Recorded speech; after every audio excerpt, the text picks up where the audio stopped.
सूर्य हुए परम उच्च। प्रिय दर्शकों, नवग्रहों में राजा सूर्यदेव अपनी राशि का परिवर्तन करने जा रहे हैं। 13 अप्रैल की देर रात्रि काल में सूर्यदेव अपनी राशि का परिवर्तन कर लेंगे तथा अपनी उच्च राशि में मेष राशि में इनका प्रवेश होगा।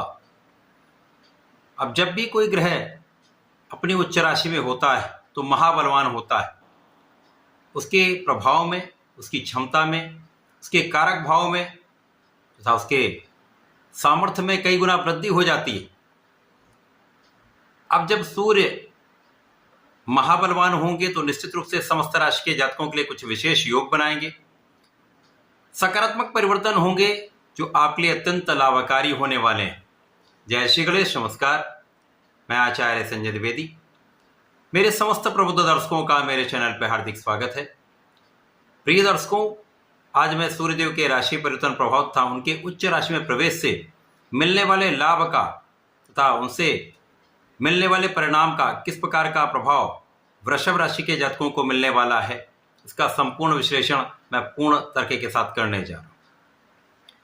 प्रिय दर्शकों, इस राशिफल को आप अपने लग्न तथा राशि दोनों के अनुसार देख सकते हैं। वृषभ राशि शुक्राचार्य की राशि है। नैसर्गिक रूप से सूर्य और शुक्र मित्र नहीं है, परंतु जब भी इनका संयोजन बनता तो कुछ विशेष लाभ मिलते हैं। वृषभ राशि के लिए सूर्यदेव का ये गोचर आपके द्वादश भाव में हो रहा है।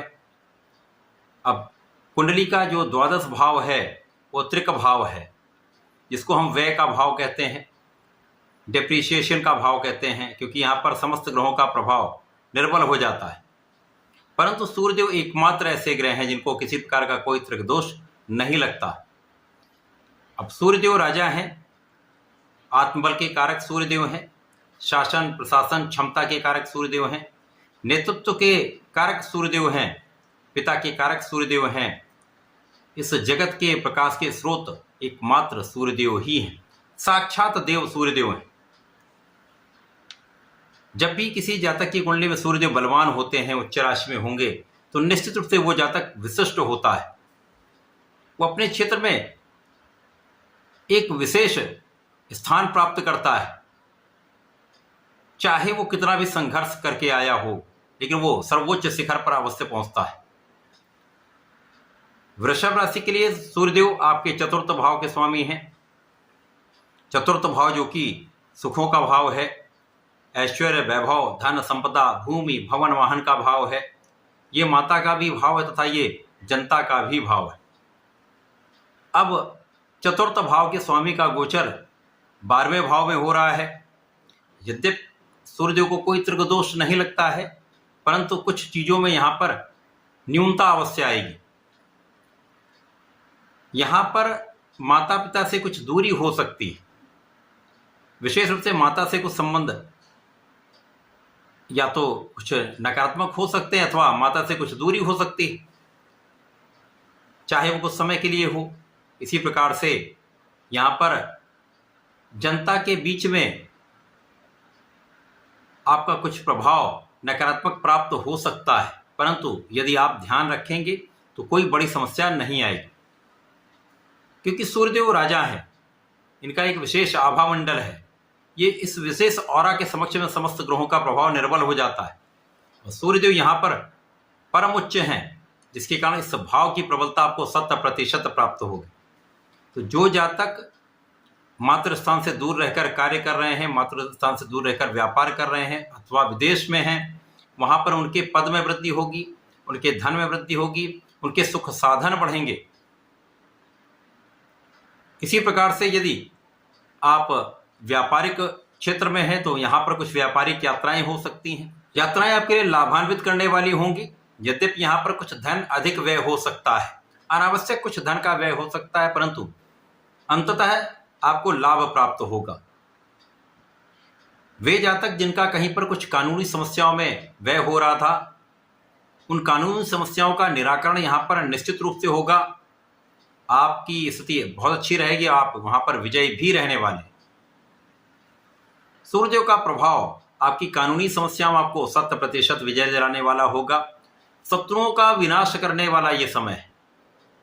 यद्यपि यहाँ पर शत्रु बनते रहेंगे, आपको डिगाने का प्रयत्न करने वाले लोग बनते रहेंगे, परंतु आपको डरने की आवश्यकता नहीं। यहाँ पर केवल आप अपने कर्म में लगे रहें। यदि आप अपने कार्यक्षेत्र में निष्ठा के साथ लगे रहते हैं, पूर्ण परिश्रम करते रहते हैं, तो किसी प्रकार की क्षति का कोई योग नहीं है।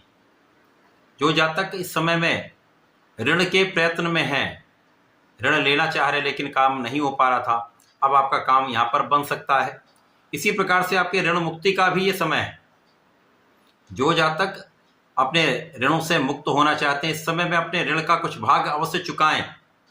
प्रयास करेंगे तो आपका ऋण यहाँ पर चुकाया जा सकता है। इस समय आपके रोगों से आप मुक्त रहेंगे। बड़े किसी रोग की संभावना नहीं है, परंतु यहाँ पर आपके आंखों से संबंधित कुछ समस्याएं हो सकती हैं। विशेष रूप से बाएं आंख में कुछ रोग या एलर्जी या कुछ विकार हो सकता है, यहाँ आपको ध्यान रखना चाहिए। यहाँ पर कुछ अनावश्यक तनाव हो सकता है। इस अनावश्यक तनाव के कारण आपके सिर दर्द की समस्या में वृद्धि हो सकती है। बिना कारण तनाव आपके लिए यहाँ पर कष्टकारी हो सकता है। इस समय में जो जातक सरकारी नौकरी में है अथवा राजनीति में है, शासन प्रशासन में है, उनसे संबंधित होकर किसी कार्य में है, तो यहाँ पर लाभ तो आपको प्राप्त होगा। आपकी यात्राएं होंगी, यात्राओं में भी आपको लाभ मिलेगा, परंतु यहाँ पर आपको अपने कार्यक्षेत्र में बहुत सजग, बहुत सावधान तथा निष्ठावान रहना होगा, क्योंकि इस समय में कुछ ऐसी चीजें हो सकती हैं जो आपके लिए बहुत सकारात्मक ना हो। तो अनावश्यक तनाव का योग भी बन रहा है, तो यहाँ पर आपको ध्यान देना होगा। इस समय में आपके सुखों के होते हुए भी आप सुखों का उतना लाभ नहीं ले पाते। सुखों की उतनी जो सुख साधन आपके पास है उनका सही उपयोग आप नहीं कर पाते। हो सकता है यहाँ पर आपका समय इतना ना हो आपके पास, अथवा कार्य की अधिकता के कारण कुछ समस्याएं ऐसी आती हैं जब आप अपने सुखों को उपभोग नहीं कर पाते। परंतु वे जातक जो विदेश से संबंधित होकर या विदेश सेवाओं में हैं, उनके लिए पद वृद्धि का अवसर यहाँ पर मिलेगा, लाभ वृद्धि का अवसर अवश्य मिलेगा। जो विदेश जाकर कार्य करना चाह रहे हैं उनका ये कार्य बन सकता है। इस पूरे समय में आपको नियमित रूप से भगवान सूर्यदेव को जल देना चाहिए। ओम आदित्याय नमः का 27 बार जप नित्य करना चाहिए। इस समय में भगवान भोलेनाथ पर जलार्चन करके प्रत्येक रविवार को यदि लाल पुष्प अर्पित करते हैं, लाल चंदन का अर्पण करते हैं, तो विशेष लाभ प्राप्त होगा। आपके आत्मबल में वृद्धि होगी, आपके पिता का आपको सहयोग मिलेगा, उच्चाधिकारियों का लाभ मिलेगा, तो संपूर्ण रूप से आप आगे बढ़ पाएंगे। किसी प्रकार का कोई बड़ा व्यवधान नहीं आएगा। तो ऐसा करके इसका लाभ लें। धन्यवाद, नमस्कार।